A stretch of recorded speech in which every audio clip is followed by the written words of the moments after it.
I was reminded of the Barthes article by Shawna the Mom's skit series and her attempts to control her viewers. Shawna the Mom would be saying things like, "You think this," referring to an idea that was discussed in the comment section.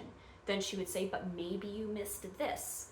And then she would show a clip from a skit that she was referencing to disprove the comment section's theories and uphold her own. If she had embraced or knew about or felt the same way as Barthes, then she would not have made her explanations at all. Hello, my name is Sam, and welcome to my video essay.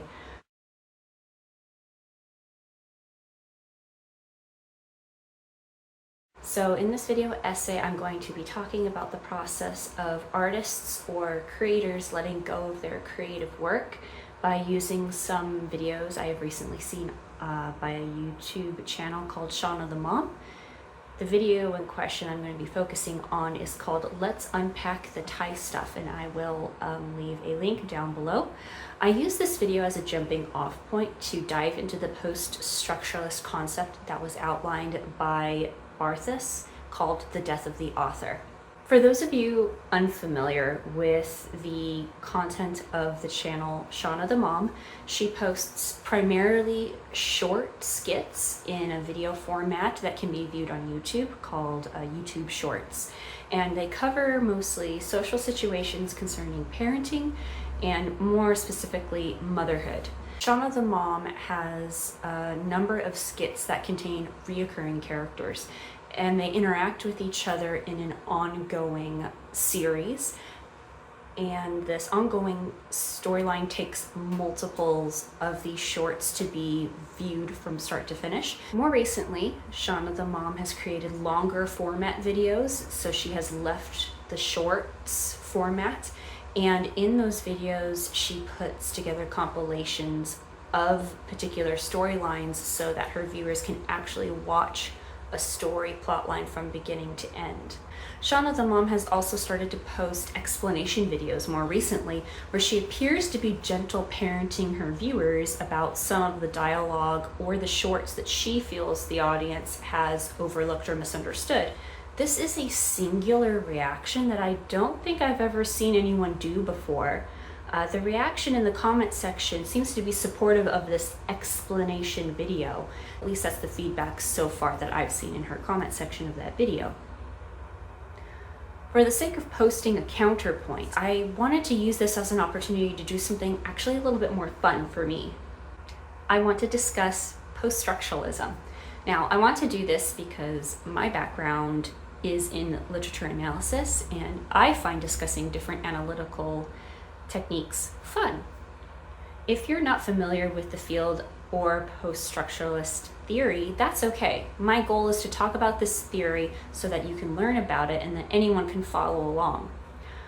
Firstly, I need to give a brief overview of theory in the world of literature. So over time in literature, many different theories have been used to analyze texts or a different kind of media.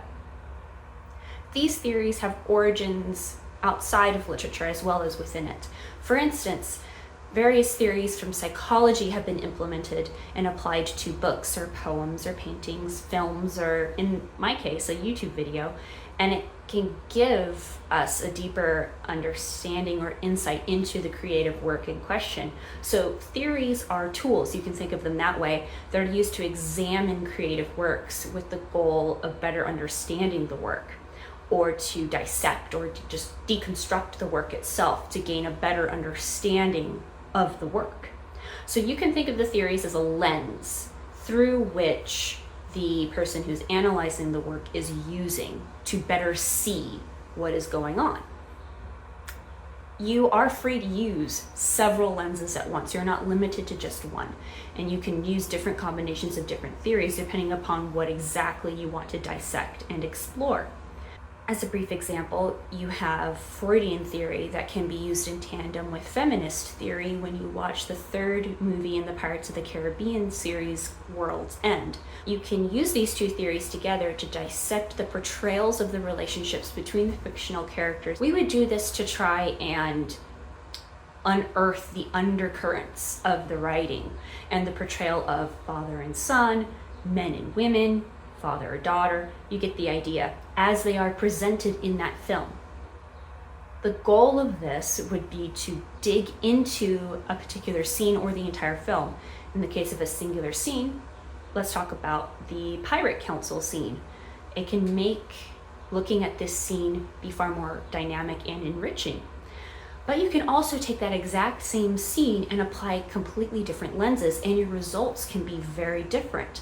So if you were to use post-colonialist theory and Orientalism theory in tandem on that same scene, you'd have a completely different analysis on your hands.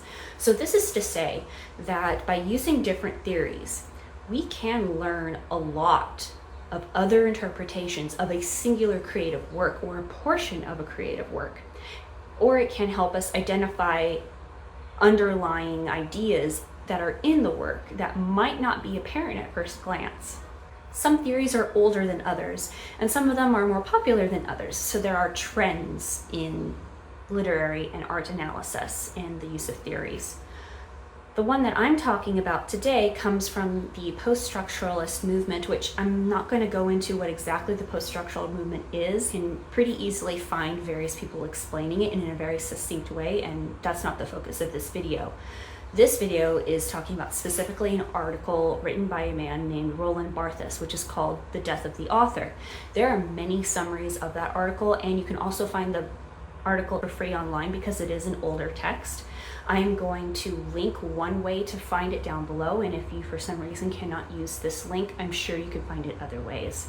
Barthes is talking about authors specifically, but it is very easy to apply this theory to other creative endeavors because you just have to have a concept that starts in someone's mind and then it transitions out of that person's mind and into a physical medium that can be perceived by others. What's the main point in Barthes's article? Well, Barthes is arguing that the act of writing, or in this case, the creation of a video, is actually a neutralizing force, meaning that once an idea has been transferred from the mind and enters the world, it is no longer the author's or creator's.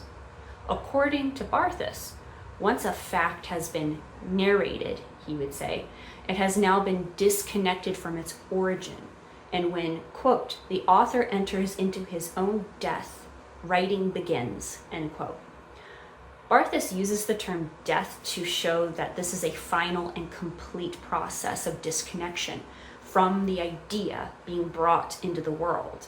The originator of the idea is not what is important when it comes to analyzing the work, nor what matters when it comes to the creation itself. So the next natural question is, if the author, the creator, does not matter when it comes to the meaning of a text, then what does matter, according to this post-structuralist theory? It's the reader. Barthes believes that the meaning of the writing now lies within the reader, not the mind or the intentions of the author. You can see how this theory could be controversial and could receive a bit of pushback, because if the author is not what is important, then anyone who approaches a work of art that asks the questions of, well, who was the author? Why did the author write XYZ? They are asking the wrong questions, according to Barthes. All of the meaning and therefore the power of the artwork is in the hands of the reader, the viewer, and not the author or the creator, because according to Barthes, near the end of his essay, he states, quote, a text is made of multiple writings, drawn from many cultures, entering into mutual relations of dialogue, parody, contestation, but there is one place where this multiplicity is focused, and that place is the reader, not, as was hitherto said, the author. What does this mean in a real world application, right? Imagine this example. There's a painter who paints an image of their family farm on the day that it was sold. The image to the painter means hopelessness, sadness, loss, and melancholy, because it was the end of a family tradition of farming. Now the painting is finished, and a collector views it. They believe that this is a hopeful image and not depressing at all. They see the empty field as a representation of wealth of possibilities. The collector believes it's an image of hope, the exact opposite of what the painter intended to depict. The painter hears this and believes that the collector is wrong. To this argument, we can apply Barthes' idea in The Death of the Author and say that the meaning of the painting is up to the collector and all the other viewers of the work, not the painter. This actually goes against what I believed when I very first started analyzing literary work. I was under the impression that the author's opinion or the creator's opinion was what was most important, because that's what they meant to say. Now, how can we take this theory and actually apply it practically? How can we take this and not have it be a really shallow take of someone like me just saying that I think the creator is wrong and the viewers are always right? What can a creative do? For example, when they feel compelled to correct someone who is perceiving their art in a way that they did not intend. An actionable change is that they can actually look at their art and their work and explore the possibility that somehow they unintentionally gave this impression to their audience or their viewer, and they can identify the parts that perhaps led a viewer to believe or think a certain way, and then they can make changes for future works to combat this. Another actionable thing that someone can do, keeping this theory in mind, is they can learn something that's a little bit more internal and a little bit more difficult, I think, and that is to learn to not care how other people interpret your art. And I'm not saying that artists should not be passionate or care about their work. I'm not saying that at all. What I'm saying is that even if you completely disagree with Barthes' idea entirely, and that the creator or the author's interpretations is actually the only interpretation or one of them and it's highly valid, then if you could learn to let go of trying to control other people's interpretations, that would still bring you peace.